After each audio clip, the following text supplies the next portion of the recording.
Les amis, avant de commencer cette vidéo, je vous annonce que lundi, en fait, j'anime une conférence à Paris sur le no-code. C'est une conférence qui commence en fin de journée, donc vous avez le temps de finir votre journée avant d'arriver à ça. Ça s'appelle NoCodeX, c'est fait en collaboration avec la BPI. Bref, je vous en parle un peu plus tard dans la vidéo. Integromat n'existe plus. C'était un des outils d'automatisation que j'appréciais le plus, mais malheureusement, maintenant, il est mort pour donner naissance à Make.com. On serait tenté de dire que en fait, c'est une simple mise à jour de Integromat vers Make.com où en fait, ils ont fait un rebranding et mis un nouveau logo. Mais en fait, non, ils ont changé toute l'infrastructure sur laquelle se reposait Integromat, mais surtout, il y a des nouvelles fonctionnalités qui vont changer le game de l'automatisation à partir d'aujourd'hui. Dans cette vidéo, je vous vulgarise un petit peu toutes ces nouvelles modifications qui viennent d'arriver et je vous montre comment est-ce qu'on fait si vous voulez passer de l'ancienne version d'Integromat à la nouvelle qui est Make.com. Donc là, on arrive sur le site de Make.com. Vous voyez, c'est un tout nouveau produit en fait. C'est pas comme s'ils avaient juste changé Integromat. D'ailleurs, la plateforme et le site d'Integromat existent toujours. Petit à petit, ils vont obliger les utilisateurs à basculer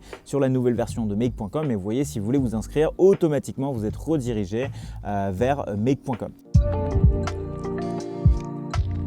Au-delà du fait qu'ils ont changé toute l'architecture qui était en dessous d'Integromat, du coup qui va permettre à Integromat d'aller plus vite et d'être plus performant dans son exécution, il y a quelques nouveautés que j'aimerais vous présenter aujourd'hui. Et la première, c'est les templates.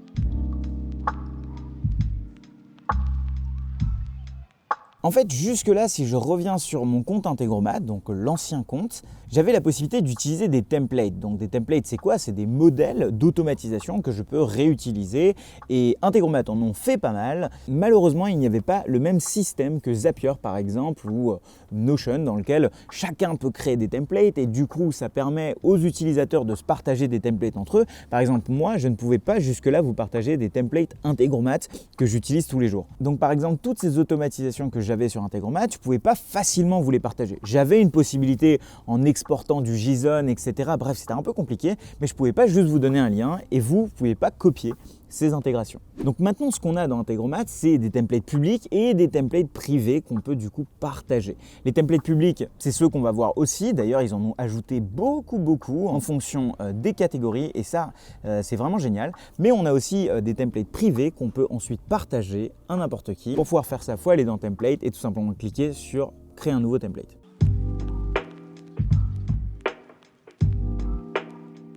Étant donné qu'ils ont maintenant plus de 5000 templates, eh bien ça fait beaucoup. Comment est-ce qu'on trouve des templates dont on a besoin? On peut passer par le search ici sur make.com/template, mais on peut aussi aller dans Make directement, sélectionner l'application qu'on souhaite. Donc par exemple, je veux uniquement les templates de Google Sheet et vous allez voir qu'il va automatiquement me filtrer ça. Et par exemple, si je veux uniquement des templates de Notion, vous voyez, il me filtre les templates qui sont déjà existants sur Notion. Et vous voyez qu'il n'y en a pas beaucoup. Ce qui veut dire qu'attendez-vous sur les prochaines vidéos à avoir plein de nouveaux templates sur Make.com qui arrivent en relation avec Notion, étant donné que c'est mes deux logiciels aujourd'hui préférés dans le monde du no-code. Donc évidemment, si vous n'êtes pas encore abonné à cette chaîne, je pense que c'est le moment. Alors avant d'aller un tout petit peu plus loin sur les nouveautés, je voulais juste vous annoncer du coup que lundi prochain, lundi 28, celui qui arrive, lundi 28 février, j'anime une conférence qui s'appelle NoCodeX. C'est pas une conférence qui dure toute la journée, mais juste sur la fin de journée. Bref, on va balayer tous les pans du no-code. On va parler d'automatisation, principalement du coup de Make.com aussi. On va parler de workflow avec Notion. On va parler de Bubble, de prototypage et de création d'applications. Bref, ça va être un événement assez cool. Alors je suis vraiment très content parce que c'est pas souvent qu'on a l'occasion maintenant de faire des événements en physique parce qu'on a eu sur ces 2 dernières années un petit truc qui s'appelle le Covid. Et donc ça va faire du bien d'avoir une conférence en physique avec des gens en vrai. Merci à la BPI, merci au club produit de la BPI. Alors c'est une conférence qui est totalement gratuite, il y a juste des places limitées, donc c'est un peu premier arrivé, premier servi. Merci Octave du hub de la BPI qui mène ce projet de front.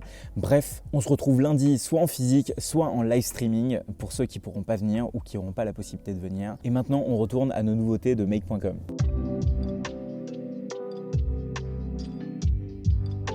L'interface de connexion en fait était beaucoup plus compliquée. Là, je trouve qu'ils ont fait un travail d'expérience utilisateur ici qui permet en fait d'avoir plus facilement, en tout cas, accès à des éléments du connecteur qu'on est en train d'utiliser, mais aussi une meilleure compréhension. Ils ont fait un gros travail au niveau de l'expérience utilisateur. Je trouve que maintenant, c'est beaucoup plus simple pour le coup de comprendre un peu ce qui se passe au niveau des connecteurs. Et il n'y a pas que ça en fait. À chaque fois qu'on lance un scénario, eh bien, on a la possibilité d'avoir un historique en temps réel en fait. Donc si on fait une intégration par exemple un petit peu plus compliquée, qui là par exemple ajoute quoi que ce soit que j'ajoute à Todoist dans Notion, eh bien vous avez sur la droite en fait une partie historique qui permet de voir qu'est-ce qui s'est passé. Là vous voyez, automatiquement il va me dire voilà qu'à ce moment-là il y a eu cet événement qui s'est passé, puis tant de millisecondes plus tard il y a eu cet événement qui s'est passé, et en fait tout ça est accumulé à droite. Vous avez des logs avancés et vous avez surtout au niveau de l'historique en fait, tout un search, et ils ont fait un gros travail sur ce search, sur la recherche, sur par exemple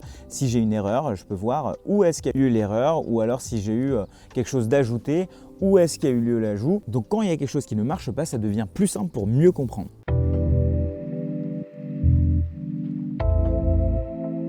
Alors qu'est-ce qu'un webhook déjà pour commencer? Un webhook, j'ai déjà fait une vidéo là-dessus, mais en gros c'est une information entrante vers Integromat qui va faire qu'un scénario va se déclencher. À l'époque où en fait quand on avait trop d'informations qui arrivaient, Integromat buguait un petit peu, il n'arrivait pas à gérer ce qu'on appelait le parallélisme. Ce qu'ils ont fait maintenant, c'est qu'on a la possibilité quand il y a des webhooks en fait de pouvoir les exécuter en parallèle. Ça veut dire qu'il ne faut pas forcément que le webhook d'avant est terminé pour pouvoir exécuter le webhook d'après. Donc il n'y a pas une queue qui se crée. Integromat permet de les exécuter en parallèle. Alors là, ça paraît peut-être un petit peu compliqué, mais en fait, il faut savoir que si Integromat arrive à bien gérer le parallélisme, il est plus performant et les automatisations en fait vont moins bugger, vont moins mettre de temps, et ce qui va faire que les utilisateurs finaux vont avoir une meilleure expérience.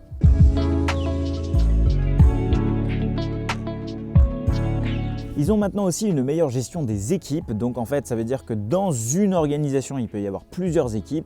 Certaines équipes ne peuvent pas forcément avoir accès à certaines automatisations. Par exemple, certaines automatisations vont être juste pour l'équipe commerciale, certaines juste pour l'équipe marketing. On n'a pas envie que des gens d'une équipe à l'autre viennent un peu farfouiller dans ces automatisations, et on peut surtout dupliquer ces automatisations et les spécialiser pour chaque équipe. Bref, ça permet d'ajouter un peu d'ordre dans tout ça, et surtout pour les agences. Donc on va dire si demain vous avez envie de lancer une agence d'automatisation, et il y en a plein sur le marché, pour elles c'est génial, elles peuvent avoir leurs clients dans le même compte Integromat, et pour chacun des clients avoir des sous-comptes, et derrière facturer ce qu'elles veulent à leurs clients finaux. Et ça aussi c'est une grande avancée, parce qu'on voit là vraiment qu'Integromat prend une position où il ne va pas uniquement sur ce qu'on appelle les citizen développeurs, donc des gens qui vont juste faire du no-code comme vous et moi pour pouvoir automatiser leurs tâches, mais ils veulent vraiment là aussi plaire au niveau supérieur, aux entreprises qui ont d'autres entreprises en tant que clientes, et ça je trouve que c'est un move très intéressant de leur part.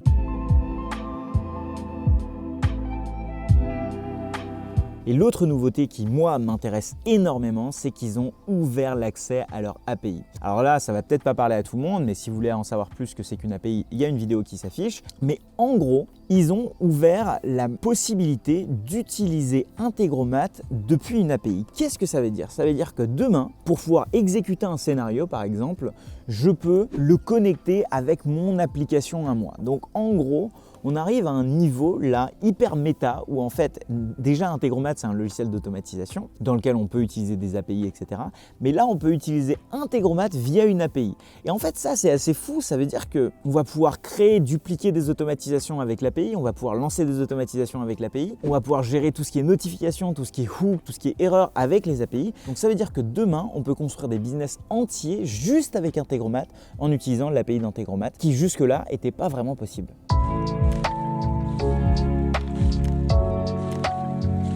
Alors comme je l'ai dit, c'est deux produits distincts. Integromat, votre compte Integromat reste toujours actif pendant une certaine durée, puis après ils vont vous forcer à migrer. Mais si vous le voulez, vous pouvez déjà migrer sur make.com, récupérer toutes vos automatisations, récupérer toutes vos données. Moi je l'ai fait tout à l'heure, c'était pas vraiment compliqué. Il y a une page entière, malheureusement en anglais, qui vous explique comment vous pouvez importer toutes vos automatisations qui étaient dans Integromat pour les ramener dans Make. Il y a plusieurs manières de le faire. Moi je l'ai fait en utilisant le migrate.make.com. C'est, j'ai l'impression, la version la plus simple, mais vous pouvez tout simplement aussi vous connecter avec vos identifiants pour Integromat. Bref, je vous avoue que si jusque-là j'avais pris autant de temps pour sortir ma formation sur Integromat, c'est parce que il y avait cette nouveauté de make.com qui arrive. Donc ce qui veut dire que maintenant c'est plus une formation sur Integromat mais une formation sur make.com. Pour ceux qui veulent venir lundi à la conférence, les liens sont en description. Bref, on se voit très bientôt. Ciao ciao.